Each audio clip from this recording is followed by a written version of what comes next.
जय गौ माता साथियों, ये भीमसेनी कपूर है। ये आप देख सकते हो, ये 500 ग्राम के पैकेट में पैकिंग किया हुआ है और इसकी गुणवत्ता भी सबसे अच्छी रहती है, क्योंकि ये जो कपूर के जो पेड़ होते हैं, पौधे होते हैं, उससे जो एक्सट्रा किया हुआ जाता है, ये उससे बनाया जाता है। मतलब इसका आकार कोई नहीं होगा, ये एक्सट्रैक्ट करके जो जिस सिंपल फॉर्म में होता है वही ये डायरेक्ट पैक किया जाता है।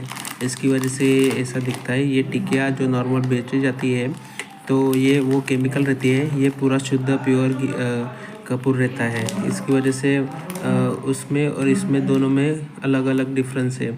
जैसे कि अगर हाथ में अगर कपूर रखेंगे, उसके बाद अगर उसको निचोड़ देंगे तो वो पूरा टूटेगा नहीं। जैसे अगर शुद्ध कपूर रखेंगे तो वो पूरा उसका एक एक पार्ट अलग हो जाएगा।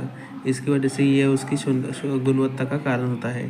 तो अगर आपको ये कपूर चाहिए तो मैं आपको व्हाट्सएप नंबर दे दूँगा।